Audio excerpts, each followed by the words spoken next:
So today guys, nandito kami sa Manggahan Light Industrial Park para dayuhin yung warehouse sale ng Devant and Hisense na mga TV.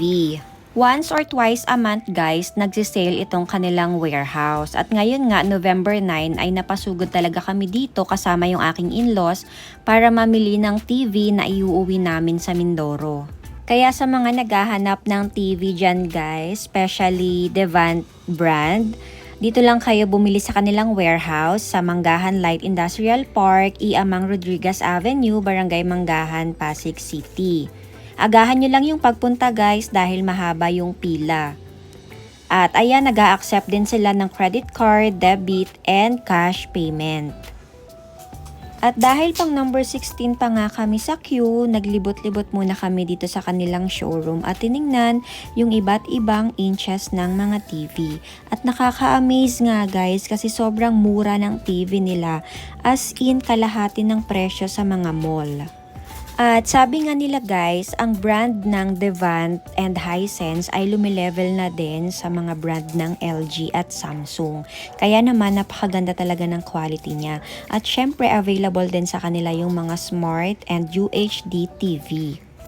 Kaya Devant din ang napili namin guys dahil yung TV namin sa bahay ay Devant at almost 5 years na siya sa amin.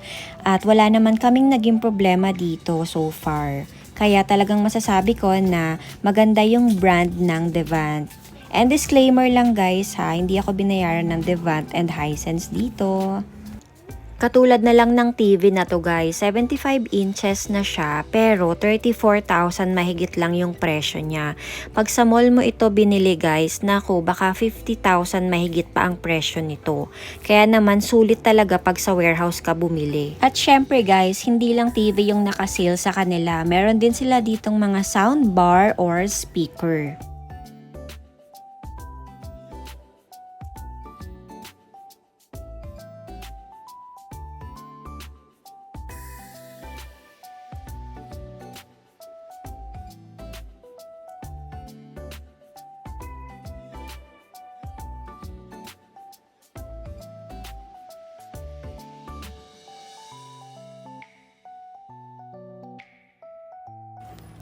Ayan, at tapos na nga kaming mamili guys ng TV na bibilhin namin. Kaya nandito naman kami ngayon sa kanilang testing area.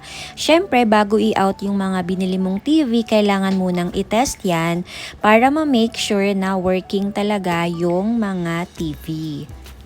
So that's all for today's vlog. See you again guys on our next one.